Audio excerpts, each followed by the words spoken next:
At 11:47 p.m. Eastern Time, the President of the United States addressed the nation from the Oval Office. The speech was unscheduled. No advance notice had been given to congressional leaders, allies, or the press.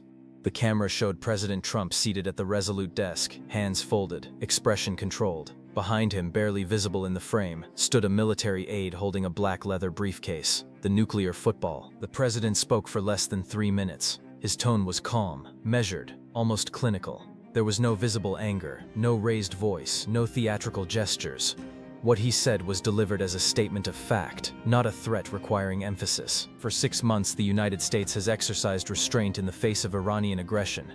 We have absorbed attacks on our forces. We have watched our ships damaged, our aircraft shot down, our soldiers killed. We have attempted diplomatic solutions. We have offered opportunities for de-escalation. All have been rejected. Tonight, that patience ends. He paused. The aide behind him shifted slightly. The camera angle widened just enough to show the black briefcase more clearly. I have authorized a military response of a magnitude that Iran cannot survive.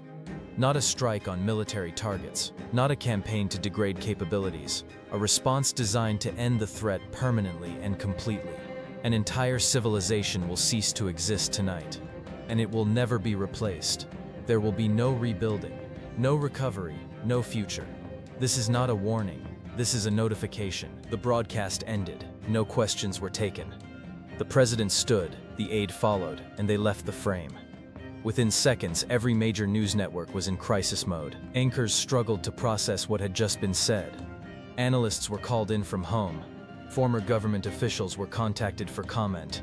Nobody had a precedent to reference. No American president had ever made a statement like that. The phrase "entire civilization" was parsed obsessively.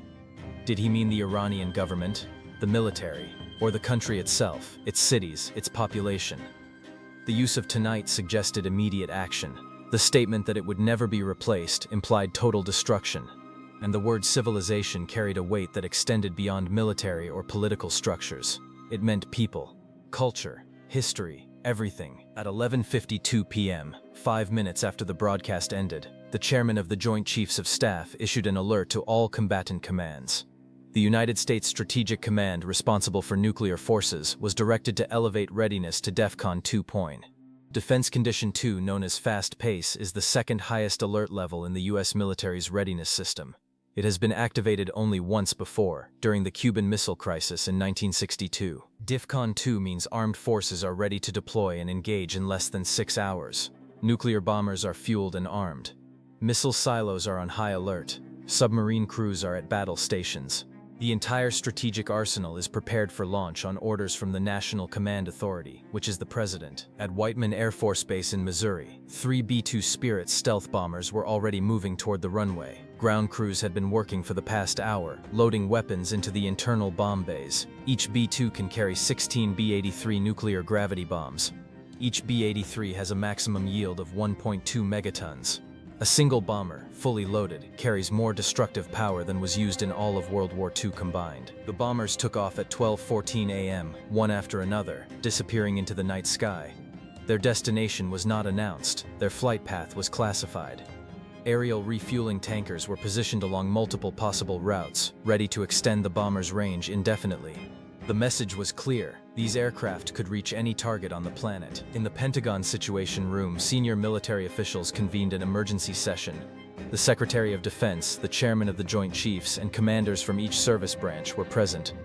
The discussion was urgent and focused. What were the specific targets? What rules of engagement applied? What was the strategic objective? The answers were not clear. The President's statement had been made without prior coordination with the military planning apparatus. No formal targeting package had been prepared. No strike assessment had been completed. The phrase "entire civilization" was not a military objective. It was rhetoric. But rhetoric delivered by the commander-in-chief while activating nuclear forces carried implications that could not be ignored. At the United Nations, the Security Council was called into emergency session at 2 a.m. Diplomats arrived in hastily assembled attire, some clearly pulled from sleep. The U.S. ambassador was questioned immediately. What did the president mean? Was a nuclear strike imminent? The ambassador had no answers. The statement had surprised the diplomatic corps as much as anyone else. The Russian representative spoke first. He noted that the president's language suggested a nuclear attack was being contemplated. He warned that any use of nuclear weapons would constitute a violation of international law and could trigger responses from other nuclear powers. The threat was vague but unmistakable. Russia would not sit idle if nuclear weapons were used. China's ambassador echoed the concern. He called for immediate de-escalation and urged the United States to clarify its intentions. The use of the phrase "entire civilization" was particularly alarming. It suggested indiscriminate targeting of population centers, which would constitute a war crime under the Geneva Conventions. In Tehran, Iranian officials were in crisis mode. Supreme Leader Khamenei convened the Supreme National Security Council. Military commanders assessed readiness. Iran had no nuclear weapons of its own, but it had missiles capable of reaching targets across the Middle East. If a nuclear strike was incoming, Iran's response would be to launch everything it had at US bases, allied nations, and Israel. The damage would be catastrophic, but it would ensure that the destruction was not one-sided. Across the United States, panic spread rapidly.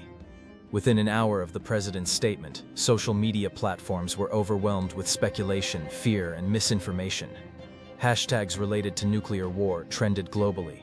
People in major cities began leaving, creating traffic jams on highways leading out of New York, Los Angeles, Washington, D.C., and other metropolitan areas.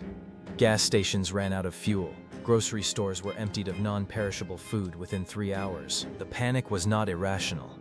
If the president was serious, retaliation from Iran or its allies could include attacks on American soil. Iranian sleeper cells, if they existed, might be activated. Missiles could be launched at US bases in the region, and those bases house thousands of American personnel. The potential for a cascading series of attacks and counterattacks was real. At 3:15 a.m., the first reports of military dissent began to surface. Unnamed sources within the Pentagon suggested that senior officers were questioning the legality of the order. Under US military law, service members are required to obey lawful orders but are obligated to refuse unlawful ones. The use of nuclear weapons against a non-nuclear state that had not used weapons of mass destruction could be argued as disproportionate and therefore unlawful. The debate was not academic. If the president issued a formal launch order and military officers refused to execute it, the result would be a constitutional crisis, unlike any in American history. The chain of command for nuclear weapons is designed to ensure that orders are carried out without delay, but it assumes that the orders are lawful. If the legality is questioned, the chain breaks down. By 5 a.m., it became clear that no nuclear strike had occurred. The sun rose over the Middle East. Tehran was intact. There had been no blinding flash, no mushroom clouds, no sudden end to millions of lives. The president's statement had said tonight, and night had passed. Speculation turned to whether the threat had been a bluff.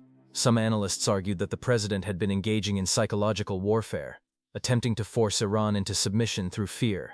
Others suggested that military advisors had convinced him to delay or cancel the operation.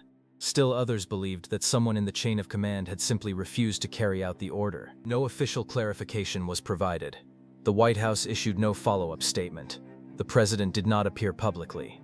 The B-2 bombers, which had been in the air for over 5 hours, returned to base. The nuclear football, which had been opened on live television, was closed. DEFCON 2 remained in effect, but no further actions were taken. The question of what had actually happened remained unanswered. Had the president intended to launch a nuclear strike and been talked out of it? Had the threat been a calculated bluff from the beginning? Had military officers refused the order? And if so, what were the consequences? In Congress, calls for answers intensified. The Senate Armed Services Committee demanded a closed-door briefing. The House began drafting articles of inquiry. Constitutional scholars debated whether the president's statement alone, even without action, constituted an impeachable offense. The argument was that threatening genocide, even if not carried out, represented a fundamental violation of the office's responsibilities. Internationally, the damage was severe. Allied nations questioned whether the United States could be trusted with nuclear weapons if the decision to use them could be made impulsively and communicated via a 3-minute televised address. Non-proliferation advocates argued that the incident proved the dangers of concentrated nuclear authority. If one individual could bring the world to the brink of nuclear war without consultation or oversight, the system was fundamentally broken. Iran seized the opportunity for propaganda. State media broadcast the president's statement repeatedly, framing it as evidence of American barbarism and recklessness. The narrative presented to domestic and regional audiences was that Iran had stood firm against a nuclear threat and forced the United States to back down. Whether that interpretation was accurate was irrelevant. The perception shaped public opinion and bolstered support for continued resistance. For the American public, the incident left a profound sense of unease. For 6 hours, from the moment the president spoke until the sun rose without catastrophe, millions of people had believed that nuclear war might be imminent. Parents had held their children, families had prayed. Some had fled their homes, seeking safety that did not exist. The psychological impact was lasting. Trust in institutions, already fragile, deteriorated further. If the president could threaten to erase an entire civilization on television and face no immediate consequences, what constraints existed on executive power? If the military could not or would not clarify whether orders had been given and refused, what did that say about the chain of command? The phrase "an entire civilization will cease to exist tonight" would be remembered as one of the most chilling statements ever made by an American president. Whether it was bluff, brinksmanship, or genuine intent would be debated for years. But the fact that it was said at all, on live television, with the nuclear football visible in frame, had changed something fundamental. The world had been reminded that nuclear weapons exist, that they are ready to be used, and that the decision to use them rests with individuals who are fallible, political, and subject to pressures that the public may never fully understand. The night had ended without apocalypse, but the knowledge that it could have ended differently would not be forgotten.